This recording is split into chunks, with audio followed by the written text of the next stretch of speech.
Hi hello வணக்கம். இது உங்கள் சிவி ஜோன்ஸ். எல்லாரும் எப்படி இருக்கீங்க? இப்போ பார்த்தீங்கன்னா லைவில் வந்து தரமான சம்பவங்களும் ஸ்டார்ட் ஆகிடுச்சு. ப்ரொமோவில் வந்த விஷயங்கள் வந்தாச்சு. நான் ஆல்ரெடி சொல்லியிருந்தேன் இல்லையா? ஸோ சுனிதாவும் வர்ஷினி வெங்கட்டும் உள்ளே வந்தாங்க. வரும்போதே வந்துட்டு எல்லாருக்குமே ஒரு பேய் மாதிரி பார்க்குறாங்க. ஏன்ப்பா அவங்க ஆல்ரெடி வந்து இந்த பிக் பாஸ் வீட்டுக்குள்ளே வாழ்ந்துட்டு போனவங்க தான், ஏன் இப்படி பார்க்குறீங்க அப்படின்னா, பிக் பாஸ் இந்த மாதிரி சொல்லிட்டதுக்கப்புறமும் நான் இங்கே எப்படி வந்துட்டு பாசமாக பார்க்க முடியும்? ஏன்னா அவங்க வந்து கையில் வச்சுக்கிறது பாச கயிறு மாதிரி இருக்குது. ஓ, பாசத்தை வச்சு கயிறு போட்டு இருக்க போகிறாங்கன்னு நினைக்கிறீங்க, ரைட்டு. அப்படிமா வச்சு வந்தவொடனே பயங்கரமாக வந்து வச்சு செஞ்சாங்க. சௌந்தர்யாவை வச்சு செஞ்சாங்க. சௌந்தர்யா ஒரு பக்கம் டென்ஷன் ஆகிட்டாங்க. அதுக்கப்புறம் நல்லவே அப்படின்னாங்க. அதுக்கப்புறம் விஷால் என்னடா ட்ரையாங்கிள் ட்ரை பண்ணுறியா அப்படின்னு கலாச்சாங்க. அதுக்கப்புறம் அவர் ஒரு பக்கம் டென்ஷன் ஆனாப்பில். அப்புறம் வர்ஷினி ஜாக்லின் போட்டு பொழந்தாங்க நம்ம சுனிதா. பாவம் ரொம்ப நொந்து போட்டாங்க.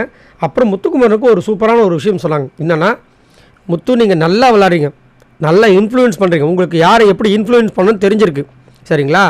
ஆனால் நீங்கள் என்ன பண்ணீங்கன்னா, அந்த ஒரு நல்லா விளையாட ஒரு காரணத்தினால உங்கள்கிட்ட வந்து ஒரு சில பேர் வந்து ஒட்டிக்கிறாங்க.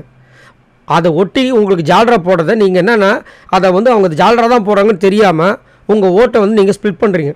அது நல்லா தெரியுது அப்படின்ற மாதிரி சொல்கிறாங்க.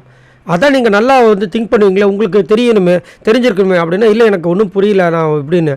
உங்களை வந்துட்டு ஜாக்லின் வந்துட்டு ஜால்ரா போடுறா உங்கள் ஓட்டுக்காக தான், அதனால் உங்கள் ஓட்டு அப்படியே ஸ்பிட் ஆகிட்டு இருக்குது, பார்த்து சூதானமாக இருங்கன்ட்டாங்க.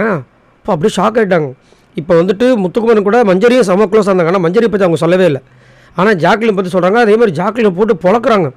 யாருக்கு ஓட்டு அதிகமாக இருக்கோ, யாருக்கு வந்து இதுவாக இருக்கோ அவங்ககிட்ட தான் இப்போ ஒட்டிக்கிறேன்னு சொல்லிட்டு போட்டு அவங்க கலாய்ச்சி ஒரு ஓயாக்கிட்டாங்க. எல்லாம் ஒரு மாதிரி ஜாக்லினும் ஒரு மாதிரி இதுவாகிட்டாங்க. ஆனால் அந்த பக்கம் வர்ஷினி வந்துட்டு இல்லை எனக்கு வந்து வேறு பெர்ஸ்பெக்டிவ் இருக்குதுன்னு சொல்லிட்டு அவங்க என்ன சொன்னாங்கன்னா, இது முத்துக்குமார் நல்லா வளரீங்க, என்னோடய ஃபேவரட் முத்துக்குமார் நான் ஜாக்லின் நல்லா இருக்குது, அதே மாதிரி நீங்கள் 3 பேர் சூப்பராக வருவீங்கன்னு சொல்லிட்டு தீபக்கும் சேர்த்து சொன்னாங்க.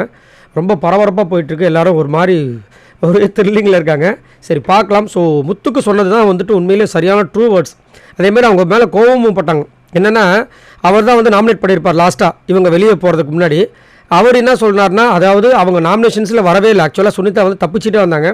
அப்போ அவர் இது அவர் நாமினேட் பண்ணியிருப்பார், இன்னொருத்தங்க யாருன்னு ஞாபகம் இல்லை. ஆனால் அது வந்து எனக்கு ஹர்ட் ஆச்சு அப்படின்னு அவங்க சொல்கிறாங்க. அவர் என்ன சொல்கிறாரு, எப்பயுமே நாமினேஷனுக்கு ஒரு விஷயம் வச்சுருப்பார். வெளியில் போய் நம்ம மக்களை சந்திச்சுட்டு வந்தால் தான் நம்மளுக்கு எவ்வளோ ஓட்டு இருக்குன்ற விஷயங்கள் தெரியும், உனக்கு எவ்வளோ கெப்பாசிட்டி இருக்குன்றது தெரியறதுக்காக தான் நான் அதை வந்து நாமினேட் பண்ணேன் அப்படின்னா அவர் சொல்கிறாரு. அதுதான் மேக்ஸிமம் ட்ரூ. அவர் வந்துட்டு ஏன்னா சுனிதா போனவொடனே ரொம்ப ஃபீல் பண்ணார். சுனிதா இப்படி போவாங்க நான் சத்தியமாக எதிர்பார்க்கவே இல்லைன்னு சொல்லி ரொம்ப ஃபீல் பண்ணார்.